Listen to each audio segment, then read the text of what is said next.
and welcome back to a woolly corner, a woolly kooky corner even of YouTube. Today I'm going to show you how I make my wool felt balls.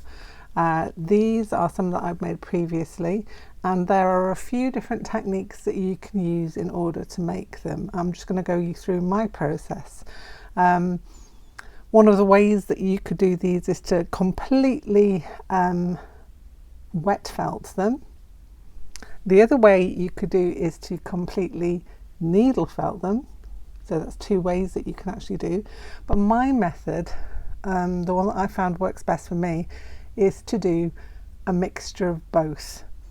I'll talk you through my reasoning in a moment, but first of all let me just show you the process. These are some that I made previously. These are literally just drying out as we speak. Actually not on my hand, but I put them on a rack. I just brought them out for the purposes to show you what they're like.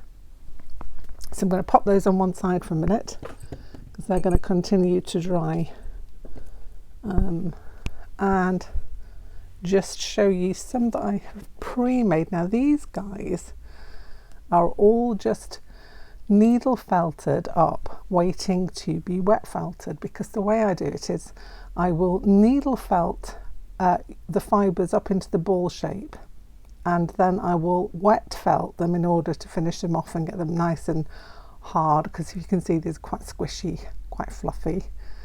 So they are all ready to go into the wet felting process. Now how I do this first of all is to pull myself off some, this is wool sliver. It's something that I got from America quite a few whiles ago, and it was a really nice pre-dyed sliver of merino wool, and you can see the texture of it. It's not as smooth as tops. I'll show you the actual thing.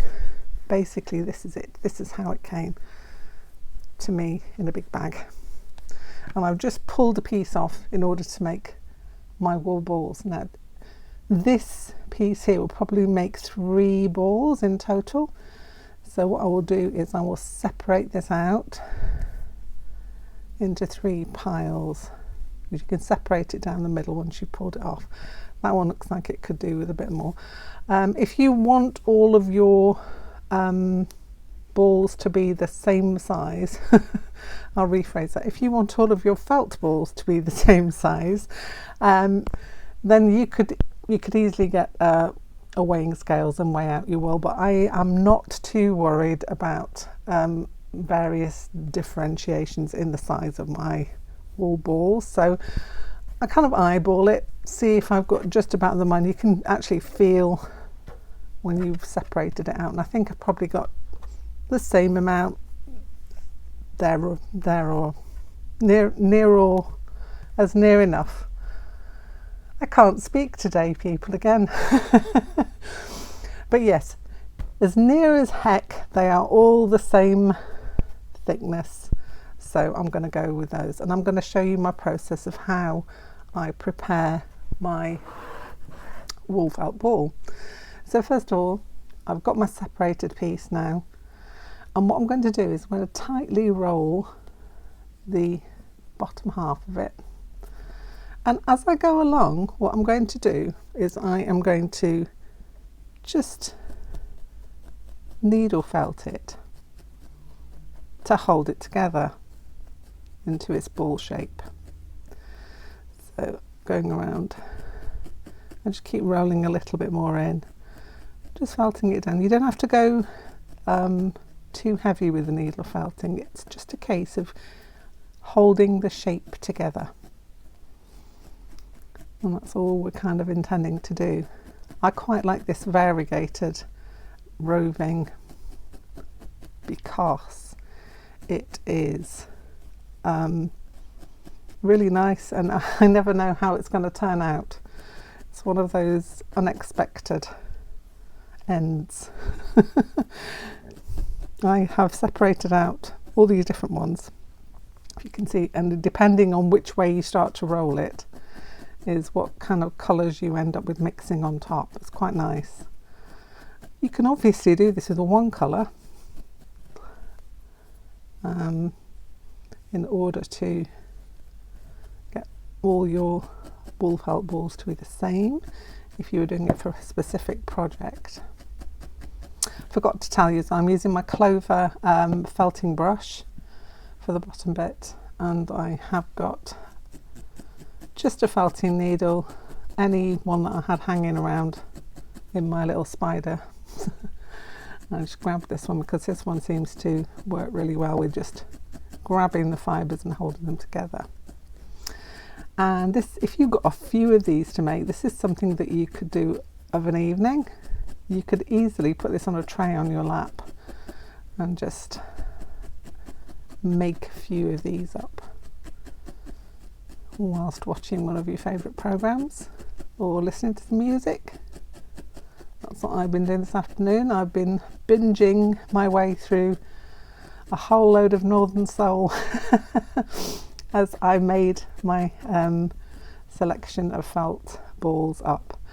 I have made a set of them already, as I showed you, the ones that I made previously that are now just drying off. I'm just taking you through the whole process here. Wind it up. Keep it as tight as you can because that makes the process a lot easier. It kind of makes it easier for you to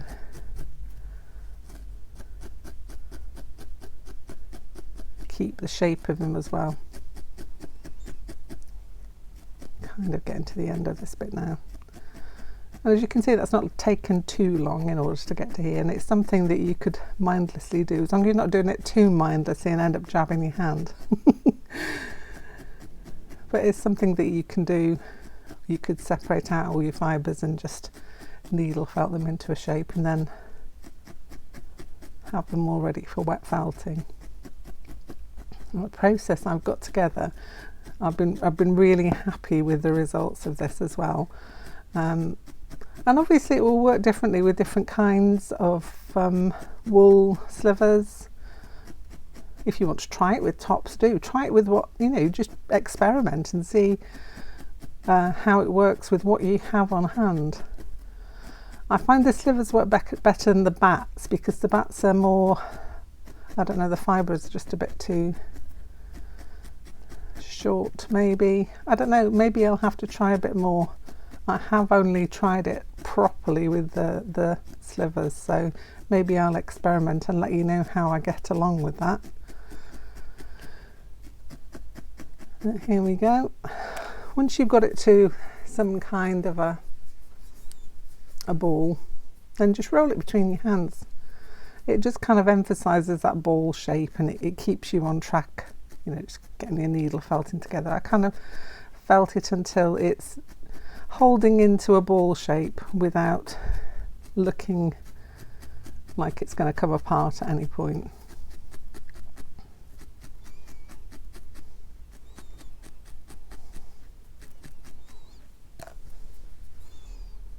That's just about there, maybe a few more just to hold it together. This process of just pre-needle felting them will help your ball to keep its shape when it's going into the next part of the process, which I'll show you in a moment. And it's a really simple process. About there now. Try not to jab myself. Quick roll, and that's it. That's as much as you need to do needle felting wise. The rest of this will all be taken care of by the wet felting process that we're going to do next. So grab all your felt balls together. I've got all mine here, and we're going to do all of these at once. Okay, so here we are. This is the second part of the process, and you can see I've got myself a plastic box. Just a sandwich box. Any box will do, as long as you've got enough room, excuse me, for the balls to bounce around. Because you don't want them to be kind of stuck in one place or they won't felt. I think I could probably maybe fit another couple more in here, but I think that's probably a good enough amount. And I've got 11 in there. Yeah, 11 in there at the minute. So the next part of your process is this bottle of chemicals. No, it's not actually, it's just water and a little bit of washing up liquid. You can use whatever you like. I know that some people prefer to use olive oil, soap, or palm olive is a good one. I've been recommended that one to use. Any hand wash stuff would be fine. All you're wanting to do is to create some kind of soapy goodness to sprinkle on your felt balls. So you just need like a little drop of your washing up liquid. I probably put a little bit too much in here, but it's fine. I'm going to rinse everything out in the end anyway. And you want water that's just off the boil. So this is water straight from my kettle that's just been boiled and has cooled down slightly. Not too much, it's quite hot, but that's good for the process. So you need to kind of sprinkle it on. You don't need too much to start off with. That's probably enough to start, maybe a little more because I've got a few more balls in there this time. There we go. Okay, once you've got that, lid on. Here comes the fun bit. Shake it around. And you have to do this probably for about 5 minutes or so. Once you've done that, and I'm going to go away and do it because you don't want to sit here, pardon my words, watch me shaking my balls around for 5 minutes.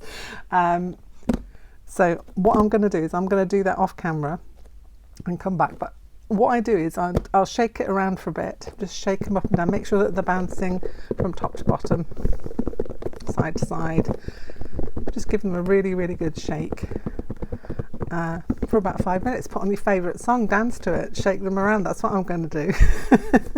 So I'm going to put a bit of the Northern Soul on and have a quick dance and shake these lovely felt balls in this box, and you'll hear the difference when they start to harden up a little bit. So I'm going to go and do that and I'll be back in a moment.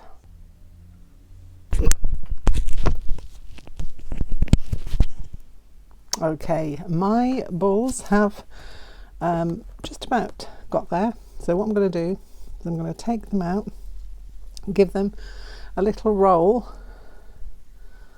in my hand, squeeze a little bit out, give them a roll just to reshape them a little bit, squeeze it out, a little bit of a roll. They don't felt to each other. It's amazing. They don't interfere with each other's shape, which I think is great. And I'm just squeezing out the excess water and soap, and we will be giving these a rinse.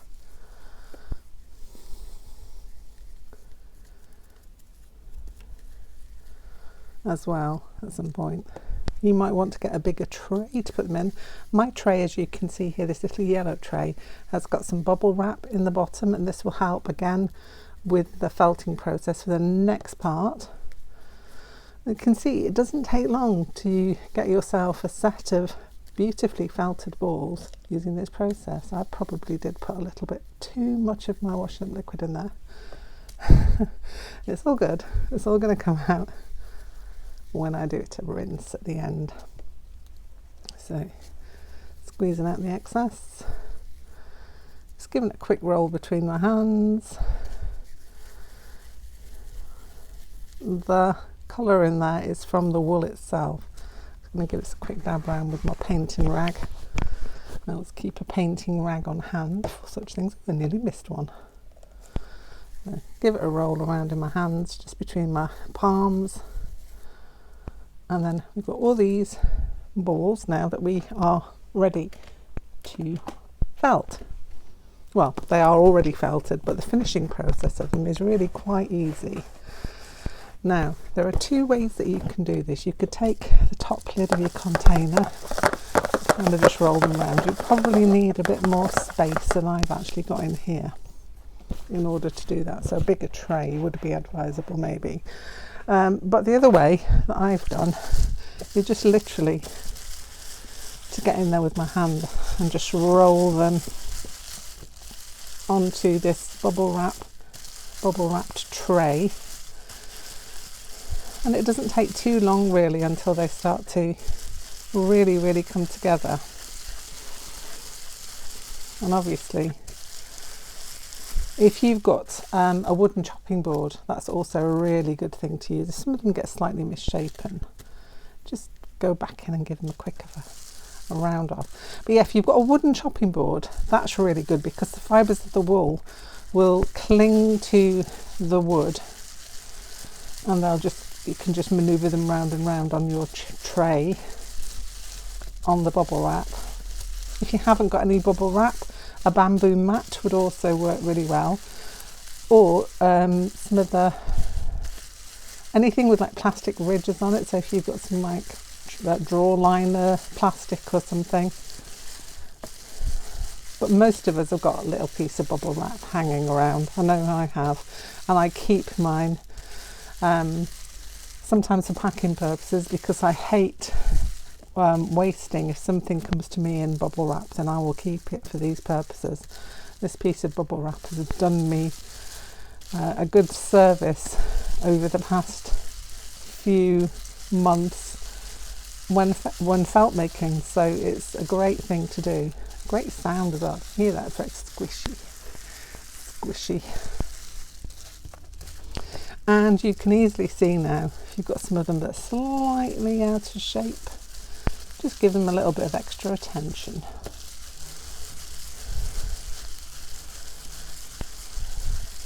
Right, I do believe that the ladies who make their wool felt balls in Peru, or wherever it is that they make them, they use a similar process to this, obviously with much larger numbers than I've got here. But you can easily make up a batch of about, I don't know, you could probably go to about 40-50 a day if you wanted that many felt balls. And obviously you can do different colours. The main process, as I say, is getting them needle felted and ready to go, because then they hold their shape. You can see these guys are holding their shape. They're not going to be causing or falling apart. And they're really quite smooth, you know, if you look at them. The smoothness of them is quite good. So the light is leaving me in the studio at the minute, so I'm trying to rush through this. But that's it. And then you have a set of felt balls here. Now these guys here will need me to put them in a colander and rinse them out. That's my next process. So I'll get a metal colander, pour these in and run them under cold water, rinse them out, make sure they're properly rid of all the soap that's in them. And then you just put them on a rack and leave them to dry. And they'll start to dry like these guys have as well. So it's a really fun, quick, easy process. Get your kids involved if you've got kids and get them to be helping you make this. A really good introduction to making felt in a really quick and easy way, and you can use these for all kinds of things. I have been making some felt flowers recently, and the middles of them are like small felt balls, much smaller than these, but you can make them any size you want them to be. Obviously these sizes are good for if you wanted to do some charms with some felt balls and some other wooden beads and things and key rings and things like that. These are good for that. So there you go, felt balls, as many as you like and as quick as winking. Have a great week. Take care. Bye bye.